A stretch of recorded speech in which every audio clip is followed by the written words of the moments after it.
사람이 마땅히 우리를 그리스도의 일꾼이요 하나님의 비밀을 맡은 자로 여길지어다. 너희에게나 다른 사람에게나 판단받는 것이 내게는 매우 작은 일이라. 나도 나를 판단치 아니하노니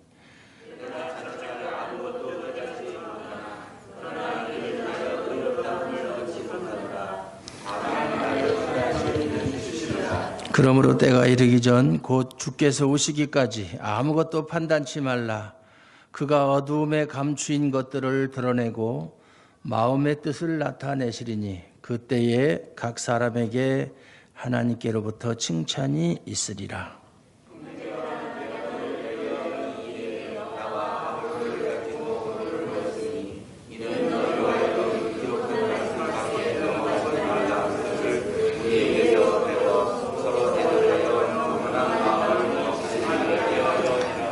누가 너를 구별하였느뇨? 네게 있는 것 중에 받지 아니한 것이 무엇이뇨? 네가 받았은즉 어찌하여 받지 아니한 것 같이 자랑하느뇨?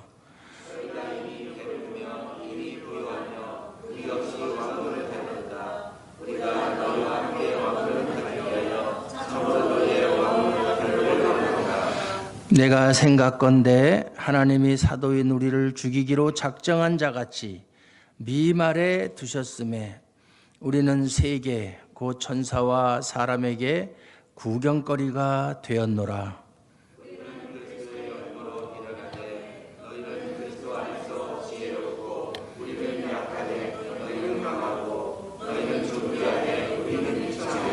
바로 이 시간까지 우리가 줄이고 목마르며 헐벗고 매맞으며 정처가 없고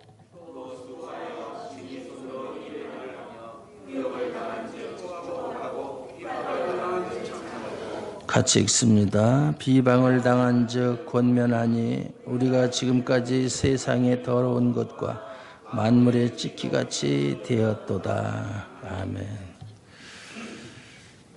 고린도전서를 우리가 지금 처음부터 강해를 하고 있습니다. 이 고린도전서는 로마서나 갈라디아서 같은 교리 서신이 아니에요. 그렇다고 해서 디모데 전서나 디모데 후서, 디도서 같은 목회자들에게 목회의 지침서로 준 목회 서신도 아닙니다. 이 고린도 전서는 우리가 일반적으로 이야기해서 고린도 교회의 문제가 여러 가지 문제가 아주 정말 모든 문제 하나도 빠짐없이 다 아주 문제가 있었는데 그런 문제를 듣고 사도 바울이 하나씩 그 문제에 대해서 권면하는 또는 책망하는 그런 내용들. 그래서 교정서신이라고 그래요. 교정서신. 잘못된 것을 고쳐나가는 서신이다.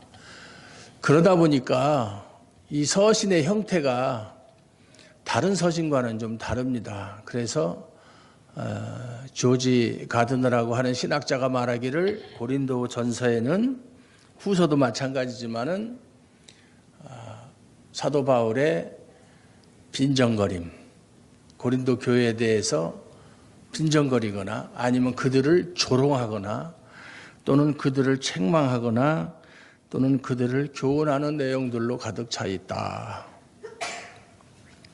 그래서 이 성경이라고 하는 것은 글로 기록되어 있기 때문에 우리가 그 성경을 기록한 사도 바울의 심정을 좀 읽을 수 있어야 돼요. 지금 사도 바울이 편지를 쓰고 있는데 에베소에서 고린도 교회의 문제를 듣고 정말 상한 마음으로 안타까운 마음으로 어떻게 하면 그들에게 바른 진리의 말씀을 가르쳐서 그들로 하여금 잘못된 길에서 돌아서게 할 것인가. 그 안타까운 마음을 가지고 때로는 분노하면서 때로는 그들에 대해서 미운 감정을 가지기도 하고 물론 거기에는 사랑이라고 하는 기본적인 그런 마음이 깔려 있죠.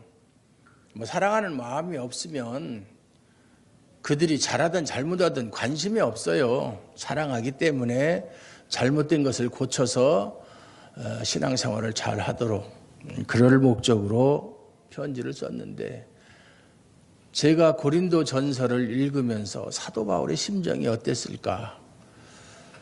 사도 바울이 성격이 상당히 급한 다혈질의 사람이에요. 좀 잘못된 거 있으면 그걸 못 참습니다. 그래서 상대가 누가 됐든지 뭐 예수님의 수제자라고 하는 베드로일지라도 또 자기를 예루살렘에 있는 사도들에게 소개한 바나마일지라도 잘못된 것이 있으면 참지 못하고 즉석에서 그냥 요즘 흔히 하는 말로 돌직구를 날리는 사람이에요. 그건 틀렸다.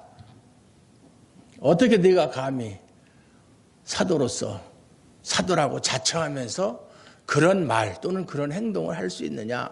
갈라디아서도 보면 베드로를 책망하는 내용이 나옵니다. 그런 성격을 가진 사람인데 지금 고린도 교인들을 앞에 놓고 저처럼 이야기한다면 아마 그 언성이 엄청나게 컸을 거예요. 막 혈압이 올라가면서 때로는 삿대질을 하면서 뭐 집어던질 거 있으면은 집어던져가면서 내가 지금까지 고생하고 너희에게 1년 반씩이나 가르친 것 정말 아깝다. 너희들이 겨우 그런 정도밖에 되지 않느냐. 그런 심정이 있을 것이다 라고 제가 짐작을 해봐요. 그래서 오늘 말씀을 쭉 우리가 읽을 때에 이것이 권면의 말로 하는 거냐, 책망의 말로 하는 거냐, 아니면 조롱하는 말로 하는 거냐 하는 걸 구분을 할 줄 알아야 돼요. 그냥 글로 됐으니까 쭉 읽으면, 예를 들어서 오늘 말씀, 사람이 마땅히 우리를 그리스도의 일꾼이요 하나님의 비밀을 맡은 자로 여길지어다. 그리고 맡은 자들에게 구할 것은 충성이니라. 이런 식으로 읽으면 지금 사도 바울이 무슨 말을 하려고 하는지 잘 이해할 수가 없어요. 1절을 보면 1절은 뭐 우리가 다 인정하고 또 긍정적으로 받아들일 수 있는 말이에요. 사람이, 여기서 사람은 고린도 교회 성도들을 말하는 것이죠. 너희들이 마땅히 우리를 그리스도에, 여기서 우리라고 하는 것은 아볼로, 여기 뒤에도 보지만 아볼로와 나를 가지고 너희에게 본을 보였다. 그러니까 아볼로라든가 바울이라든가 아니면 게바라든가 아니면 뭐 다른 사도들이라 할지라도 우리를 그리스도의 일꾼이요 하나님의 비밀을 맡은 자, 하나님께서 예수 그리스도 안에서 계시하시는 구속의 비밀을 사도들을 통해서 성도들에게 전하여 주었다. 그 얘기예요. 비밀을 맡은 자로 여길지어다. 그건 너희들이 다 인정하는 바 아니냐. 그리고 나서 2절에 그리고 맡은 자들에게 구할 것은 충성이니라. 요 말씀 많이 들어본 말씀이죠. 2절. 언제 이 말씀 많이 써먹죠? 직분 임명할 때. 그렇죠? 그래서 권면을 하거나 또는 이 본문 가지고 설교하시는 목사님이 오늘 직분을 새로이 맡은 뭐 장로님이라든가 집사님이라든가 권사님들 맡은 자들에게, 직분을 맡은 자들은 충성으로서 보답해야 된다. 이렇게 이야기를 합니다. 그런데 사실 이 말씀은 써먹는 데가 틀렸어요. 그런 뜻이 아니에요. 무슨 뜻이냐면은 1절을 잘 생각하면서 읽어보면, 야, 너희들도 알다시피 우리가 누구냐? 하나님의 일꾼 아니냐? 너희들 다 인정하는 거지. 하나님의 일꾼이 뭐 하는 사람이야? 하나님의 비밀을 풀어서 너희들에게, 그 구속의 비밀을 너희들에게 가르쳐주는 사람 아니냐? 그러고 나면 다음에 무슨 말이 나오겠어요? 그렇다면 맡은 자들에게, 맡은 자들이 누구예요? 우리들에게 너희가 할 것은 충성 아니냐. 무슨 말이냐면, 그렇다면 말씀을 맡은 우리들을 대접하는 것은 우리가 너희에게 전하는 말씀대로 순종하는 거 아니냐 그 말이에요. 믿는 거 아니냐 그 말이에요. 전혀 이게 써먹는 데가 틀렸죠. 방향이. 이것은 맡은 자들에게 하는 얘기가 아니라 맡은 자들에게 대하는 성도들에게 하는 말이에요. 예? 그렇게 해야 말이 앞뒤가 맞는 것이지. 우리는 하나님의 비밀을 맡은 사람이다. 그리고 맡은 자에게 구할 것은 충성이라. 내가 나한테 하는 소리예요. 우리한테.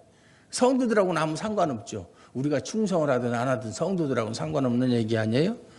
그렇게 해석을 하면 안 되는 거예요. 이것이 이제 우리가 일반적으로 잘못 해석하는 성경 구절 중에 하나예요. 한국교회에서 이 말씀을 꼭 재직을 맡은 사람들에게 충성으로서 그 직분을 감당하라라는 뜻이 아니다. 지금 고린도 교회 성도들에게 사도 바울이나 베드로나 아볼로를 비롯한 사도들이 너희들에게 말씀을 전하는 사명을 받은 사람들인데 그들을 너희가 어떻게 대우해야 되느냐? 그들이 전하는 말을 그걸 믿음으로 받아들이고 순종을 해야 되지 않겠느냐 그 말이에요. 그 뒤에 말을 쭉 읽어보면 그 뜻이 분명히 드러나요. 그러면서 너희에게나 다른 사람에게나 판단받는 것이 내게는 매우 작은 일이라 나도 나를 판단치 아니하노니. 이 말은 무슨 말이냐면 사도 바울이 이 고린도 전서 이전에 첫 번째 편지를 먼저 보냈어요. 제가 서론 시간에 말씀드렸듯이 그 편지가 지금 없어졌다. 지금 우리가 읽는 고린도 전서는 그 편지 이후에 보낸 것이다. 이렇게 말하는 사람들이 대부분이에요. 그 편지를 보냈어요. 사람들이 편지를 읽었어요. 야, 편지를 읽어보니까 참 이 양반이 누군지 몰라도 대단한 그러한 하나님 말씀에 대해서 상당한 지식과 식견이 있는 사람이다. 이렇게 알았단 말이에요. 사도 바울을 딱 만나고 보니까 생긴 것도 별로 요즘 말로 비주얼도 별로 좋지도 않고 또 말하는 것도 그렇게 시원치 않고 그 사람의 글은 상당한 그 학식과 경륜과 그런 어떤 특별한 능력을 구비한 사람 같았는데 실질적으로 만나보니까 외모도 별로고 몸도 약해 보이고 뭐 말하는 것도 버벅거리고 어눌하고 별로다. 이 사람 진짜 사도 맞아? 이 사람이 편지를 써서 보낸 그 사람인가? 이 사람이 정말로 예수님의 제자가 맞는가? 이 사람이 정말로 예루살렘에서 사도로 보낸 그 신임장을 가지고 온 것이 맞는가? 이렇게 의심하기 시작했다 이 말이에요. 그러니까 사도 바울에 대해서 사람들이 의심하고 그를 판단하기 시작했다. 그러니까 사도 바울은 나는 너희가 나에 대해서 어떤 평가를 내리든 상관하지 않겠다. 그건 하나도 중요하지 않다. 고린도 후서에도 보면 내가 사도인 것은 내가 너희에게 가르치는 말이나 내가 너희들에게 보인 표적과 기사로서 증명한다 그랬어요. 사도의 증거, 1세기의 사도의 증거는 그들에게 이적이나 표적을 행하는 능력이 있었어요. 그 능력을 주님이 주셨어요. 그래서 그들이 전하는 말이 하나님의 말이라는 것을 그것을 통해서 증거했어요. 그러나 지금은 그게 없죠. 왜냐하면 성경이 다 완성이 됐기 때문에 이제는 성경이 하나님의 말씀을 증거하기 위해서 어떤 외적인 증거가 필요 없어요. 성경 자체가 하나님의 말씀인 것을 스스로 증거하고 있어요. 그것을 성경의 자증이라고 그러죠. 스스로 증거한다.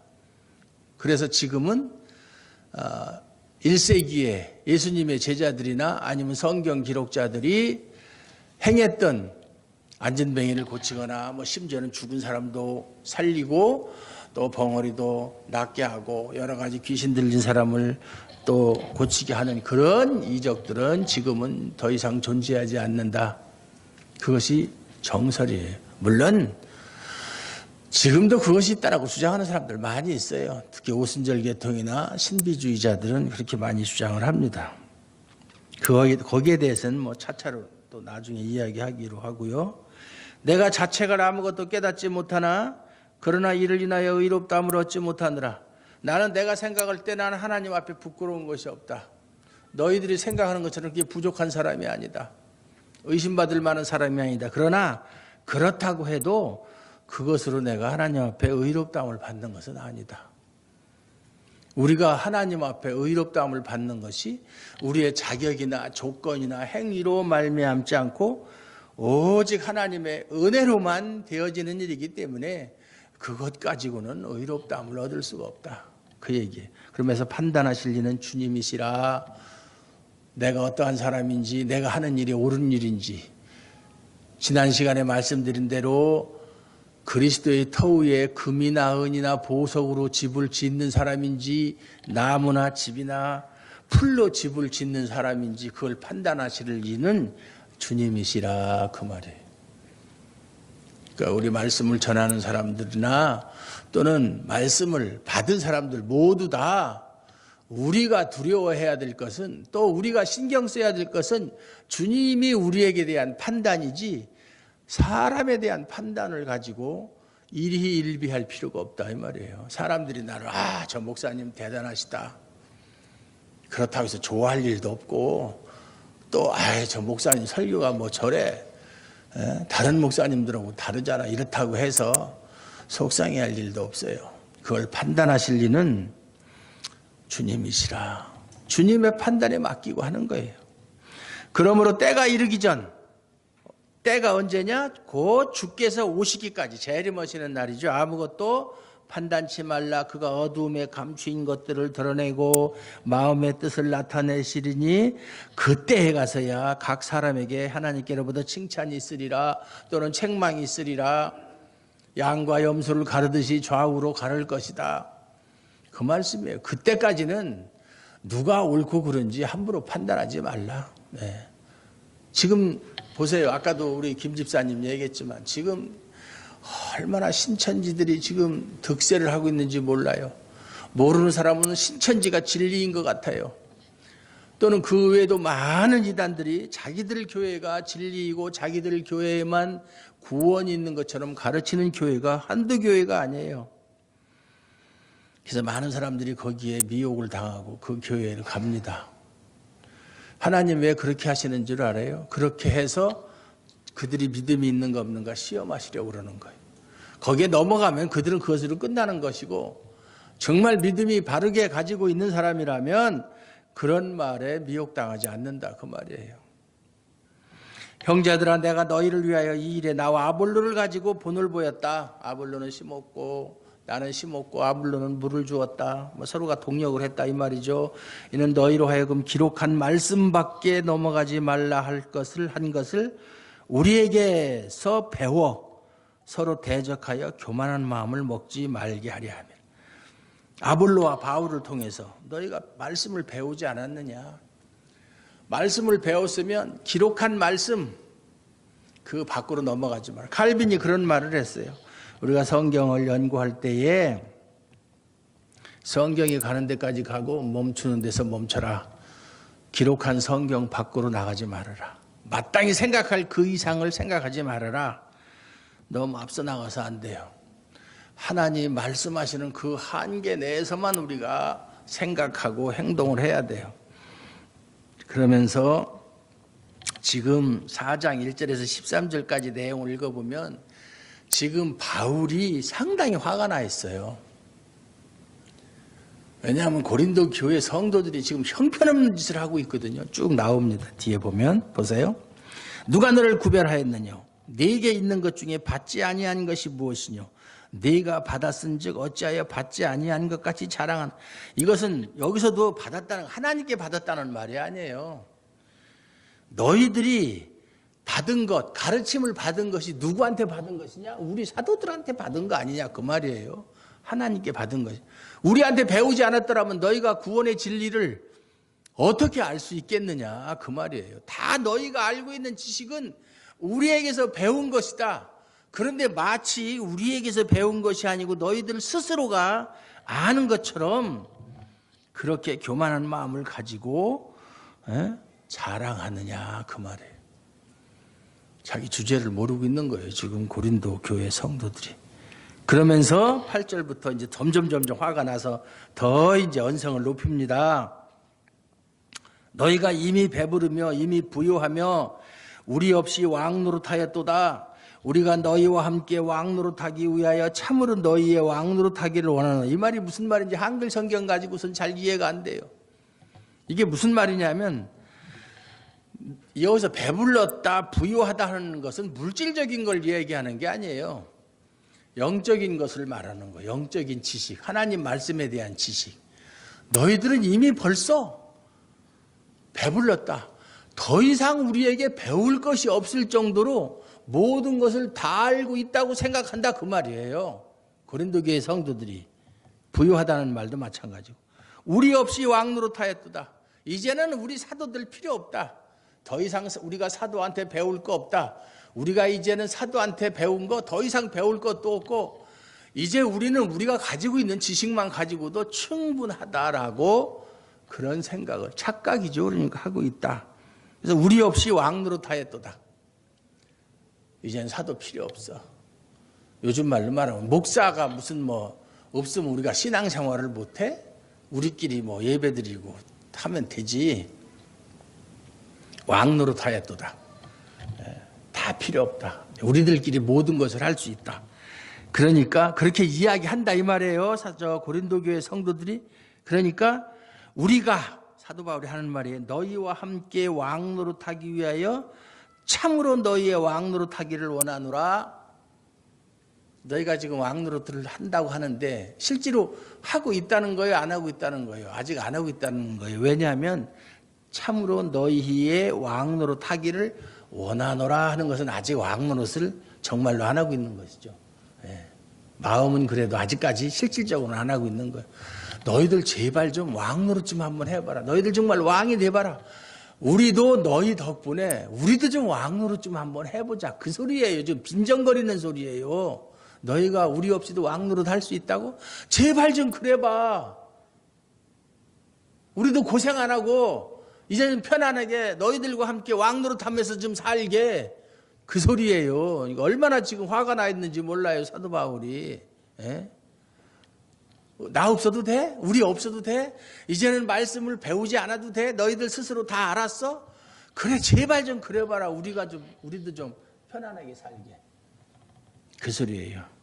그러면서 우리가 얼마나 너희들을 위해서 고생하고 지금도 고생하고 있는지를 지금 간증을 통해서 이야기하고 있는 거예요. 내가 생각한데 하나님이 사도인 우리를 죽이기로 작정한 자 같이 마치 우리를 죽이려는 것처럼 미말해 두셨다. 미말이라는 것은 끄트머리잖아요. 제일 밑자락에 두셨다 이 말이에요. 사도라고 하면 사람들한테 대접을 받고 공경을 받고 요즘에 큰 교회의 목사님들처럼 정말 어디를 가든지 환영을 받고 그냥 존경을 받고 그래야 되는데 사도들인 우리를 하나님께서 마치 죽이려는 것처럼 미말에 두셨다. 가장 낮은 자리에 두셨다. 우리는 세계 곧 천사와 사람에게 구경거리가 되었노라. 구경거리가 되었다. 웃음거리가 되었다 이 말이에요. 저게 사도야? 저게 하나님이 세운 사도야? 사도가 저렇게 저런 모습으로 저렇게 살아야 돼? 사실 이게 사도의 능력이고 사도의 표지예요. 제가 늘 얘기하잖아요. 우리 한국교회 목사들이 너무 부자라고 잘못된 거예요. 한참 잘못된 거예요. 그냥 겨우 먹고 살면 되는 거예요. 돈 많으면 배부르면 제가 옛날에 예수 믿기 전에 외국 영화를 봤는데 그 영화 제목은 잊어버렸죠. 하도 오래돼서. 거기 천주교에 대한 중세시대 때에 대한 이야기인데 중세시대 때 그 소위 말해서 그 주교라든가 이런 사제들은 아주 잘 먹고 그 사람들은 그 당시는 다 저 사제들도 결혼했어요. 부인이 하나가 있었던 게 아니에요. 부인이 여러 명이 있었어요. 중세시대 때. 그러다 보니까 자식들도 수십 명씩 된 거야. 그리고 그것을 자기의 사제직을 또 물려줘요. 자식들한테. 그러다 보니까 제일 부자는 사제와 그 가족들이 제일 부자야. 땅도 가장 많이 가지고 있고 권력 가지고 있지. 돈 가지고 있지. 그러니까 부패할 수밖에 없는 거예요. 그래서 나중에 사제들에게 결혼을 금하게 하고 현재 데리고 있는 부인과 자식들을 다 내보내게끔 그렇게 해서 시작된 거지. 처음부터 무슨 뭐 하나님께 헌신했기 때문에 결혼도 안 한다? 그거는 역사를 모르고 하는 사람들이에요. 그렇지 않아요. 부작용이 너무 크다 보니까 그렇게 이제 한 거예요. 그런데 거기서 무슨 이야기가 유명한 대사가 있느냐면 사제가 배가 나오면 나올수록 저도 그 얘기하기가 좀 부끄러운데 저는 운동 부족으로 배가 나온 것이지 잘 먹어서 배 나온 건 아니에요. 여러분의 배가 나오면 나올수록 그만큼 하늘나라하고는 멀어진다. 하늘나라 가기 숨차서 하늘나라 못 간다는 얘기. 그 얘기는 뭐냐면 거기서 배가 나온다는 얘기는 그만큼 물질적인 것을 착취를 많이 한다는 얘기예요. 그럴수록 하나님하고는 멀어진다는 얘기예요. 그게 사실 진리예요. 그래서 저는 그때 믿지 않을 때지만 그걸 영화를 보고 많은 감명을 얻었어요. 성직자는 저렇게 사는 것이 맞구나. 제가 그런 운명의 길을 걸을지는 그 당시는 예측을 하지 못했어요. 세계 곧 천사와 사람에게 구경거리가 되었다. 비웃음거리가 되었다. 예. 지금은 말이죠. 우리나라 사람들 전반적으로 다 잘 살아요. 옛날에 제가 20대 때 교회 처음 나갔을 때 그 당시 교회 목사님들 정말 가난했어요. 평생 가야 양복 한 벌 가지고 1년 사시사철 완전히 단벌 신사예요. 넥타이 하나, 하얀 와이셔츠, 자전거 타고 신방 다니고 그때 차가 어디 있어요. 걸어 다니거나. 식구들은 옛날에는 다 가족 자녀들이 많았잖아요. 뭐 5명씩 뭐 자녀가 많으면 교회에서 부담스러운 거예요. 학교도 보내줘야 되지, 먹고 사는 것도 그렇지. 그러니까 그것 때문에 제가 다니던 교회 목사님도 장로님이 목사님 나가십시오. 자녀들이 5씩이나 되니까 우리가 부담스럽습니다. 교회를 떠나 주십시오. 다른 잘못을 해서 떠나는 게 아니라 자식 많다고 교회 떠나라는 장로가 어디 있어 그래. 예? 그런데도 불구하고 그 목사님은 돌아가셨어요. 저희 아버지보다도 연세가 많으신데 예, 가라면 가야죠. 그래서 이제 아무 소리 안 하고 보따리를 싸고 있는데 청년부 성도들이 그 소리를 듣고 와가지고 목사님 못 가십니다. 그래 반대를 하고 우리가 목사님 책임짓는다. 책임짓겠으니까 장로님은 상관하지 말아라. 그래가지고 붙잡아 놓고 결국 교회를 참 부흥해서 지금 인천에서 이제 큰 교회 중에 하나가 되었죠. 그 아들이 이제 목회를 하지만 옛날에는 목사님들이 그랬어요. 근데 어느 날부터인가 목사들이 이제 뱃속에 기름기가 끼기 시작하고 어디 모이면 누가 더 좋은 차를 타느냐, 교회 성도가 얼마냐, 교회가 얼마나 규모가 크냐 이거 가지고 자랑하기 시작하고 얼마나 성도들을 바른 길로 인도하느냐 그건 관심 없어요. 그건 관심 없어요. 그 관심 잃은 지 오래됐어요.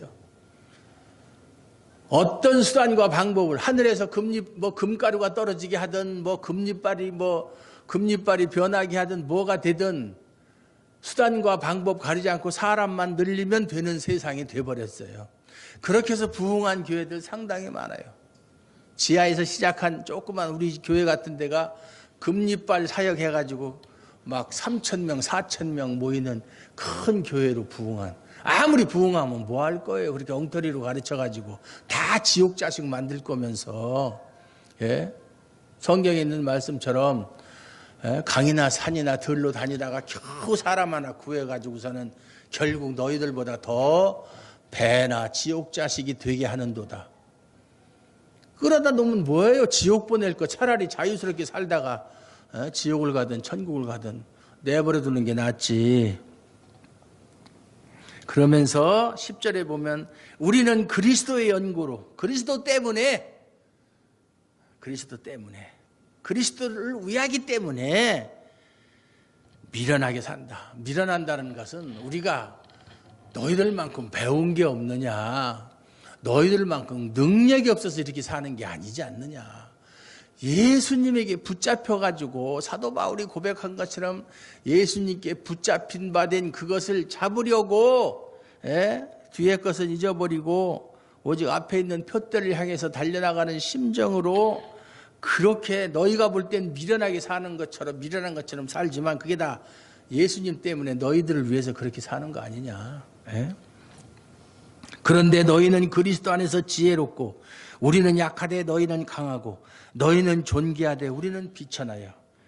바로 이 시간까지 우리가 줄이고 목마르며 헐벗고 매맞으며 정처가 없고 또 수고하여 친히 손으로 일을 하며 후욕을 당한 즉 축복하고 핍박을 당한 즉 참고 비방을 당한 즉 권면하니 우리가 지금까지 세상의 더러운 것과 만물의 찢기같이 되었도다.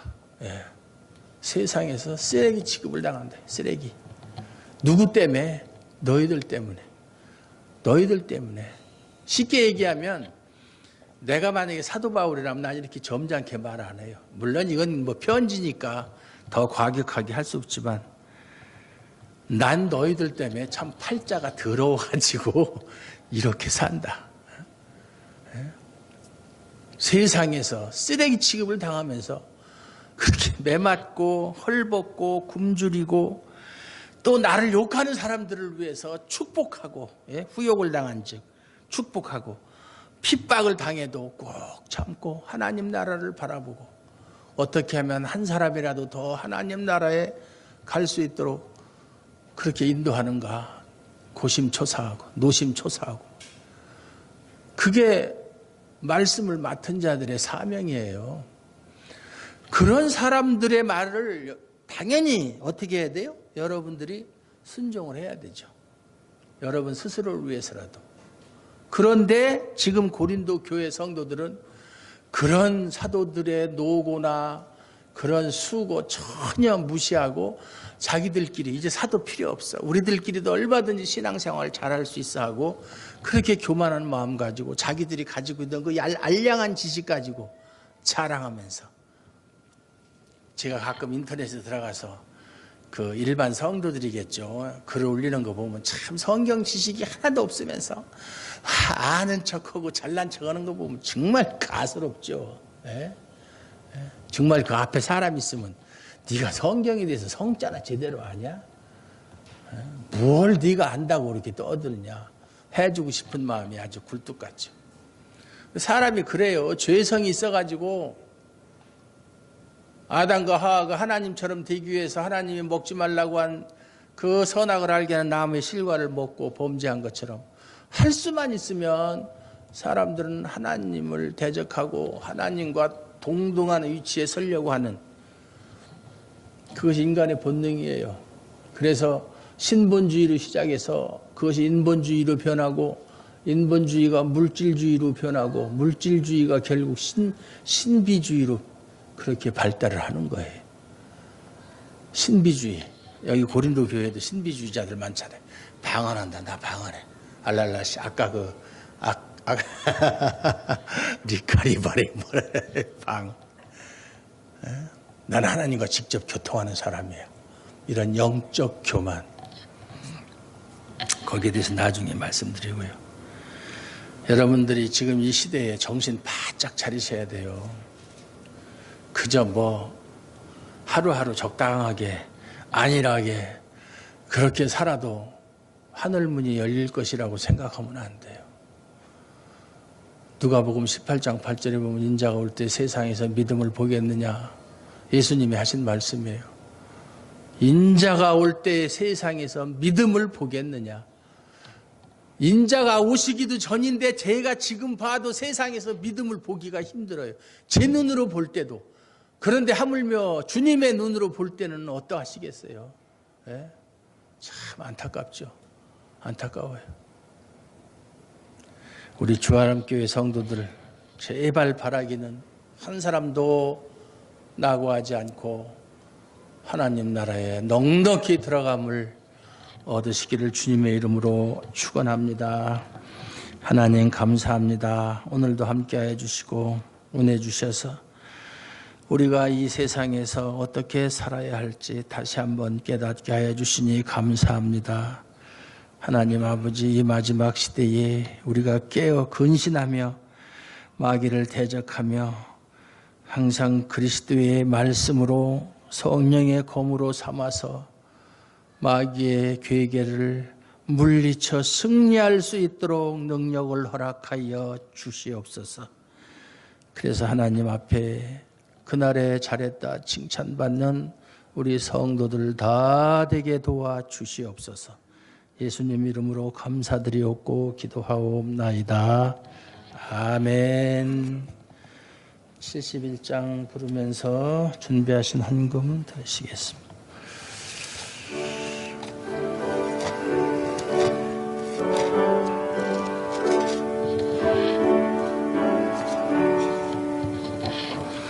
내게 있는 모든 것을 아낌없이 바치네. 사랑하고 의지하여 주만 따라가겠네. 주께 드리네. 주께 드리네. 사랑하는 구주 앞에 모두 드리네. 내게 있는 모든 것을 겸손하게 바치네. 세상 복랑 멀리하니 나를 받아 줍소서. 주께 드리네. 주께 드리네. 사랑하는 구주 앞에 모두 드리네. 내게 있는 모든 것 주를 위해 바치네. 그 신 권능 충만하게 내게 내려 줍소서. 주께 드리네. 주께 드리네. 사랑하는 구주 앞에 모두 드리네.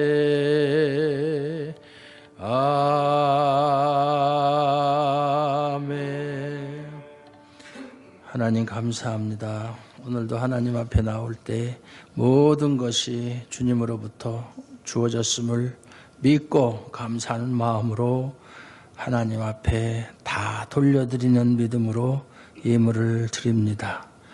기뻐 받으시고 드린 손길들을 기억하시고 그들의 삶 속에 필요한 모든 것들 부족함 없이 하나님께서 채워주실 줄로 믿습니다. 항상 감사하며 항상 하나님을 찬양하며 사는 저희들 되게 하옵소서. 예수님 이름으로 감사드리옵고 기도하옵나이다. 아멘.